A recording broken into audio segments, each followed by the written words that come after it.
Kashami msucho ya mtipchi ka mo wani ado nto ya mashimi ya lama cho chipsha karu zanse yun nye ma duo gen la ba gbedegbo attack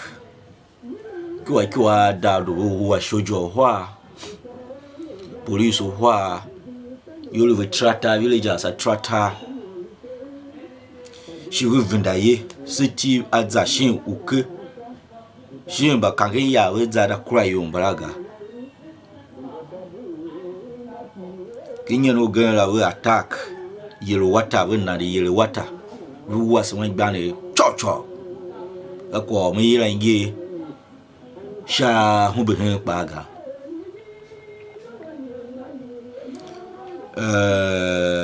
kitumbu nyene shimgungu amawe nyo abua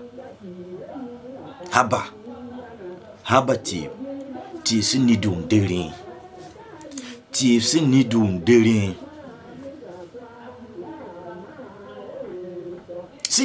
derin si ya ge gande ti ya ge gande negi se hitati hingon ha simba pusikaye wangu wazansi yu hingon ya amu ada wechu awo ye bochamba hijine the movie yem vida tanum vida wasinu vie kwaga shechiku party vi se gburu party vi ama kwa gburu haba ma kwa gbudegbo ni ubenga za sa yange ti si decide si ki si mo si hu gbudegbo tembe la ka yangira gbudegbo une fa woni pe yomba ne ka ko wandoro mi ka ko va kwa ga ka ko manga mbo yange gen la kre bag na mdo yeme KIDP ko otese na ha yombanda ndo moto va luza yo shagbanda we police ma we shagbanda ye urukaga yanda nyoa hijira imhingiru zambu keba hinda mato shagbanda me na ya maka o yan vevenda ya yi shagbanda chachi namba imbanda ku krete banyo hijira ya we ora driver hama uru to moto na ye ma bamba na ye to moto ye ga mai we bu ko ya ru bu we isa hagbunda ko agburu ya we isa hagbunda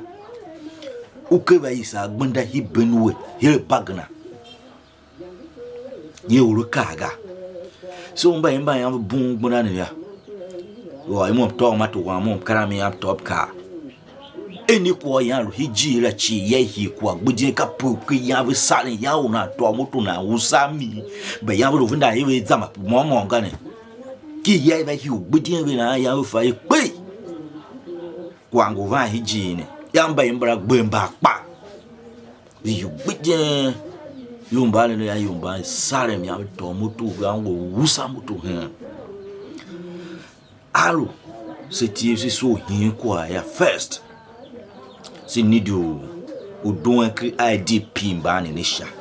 jile hide ruda kolon ti gba ha we kri IDP la ka kwa wo yi chichachi ka kwa wo ahide we si down si nidu udon kri IDP camp sha oti ya lo substance somebody oti ya lo rune substance ya lo rune urun ya venda o yem yehi ya wo mtega hingo ne ke to say the hakri IDP camp ikane se ka kwa ya hiru na hangura na ai na wo tembrele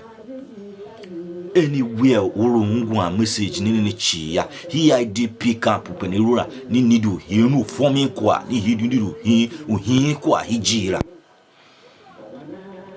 shi alu government to benue so wasense no nga ya kura shoja sha jere kwa ruzanse yosha kura shoja sha ka vevuru she yumba vuru hide orun ve kai kura shoja sha manu kesha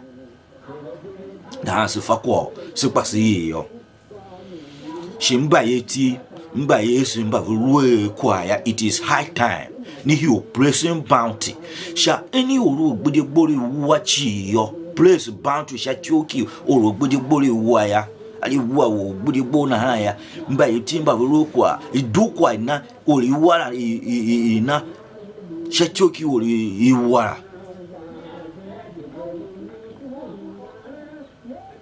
nima van kama yange ko ton fotomba yomba boni wa Facebook ton hama kwa lama sha Facebook hama kwa tip kramba lune miele ni kwa momonga mwa miele ni ma chuko kwa krama longa soma fan cho le kwa mom zwa monga chon amebo party amebo hama kwa shima krado kega ti si need to were kwa si need action si need to were kwa with immediate effect anywhere on the ruchi alwo ke IDP camp hinu form kwa ke IDP camp ra ongu mongo agwasin siga how many years still simbakaru IDP camp here more IDP camps are coming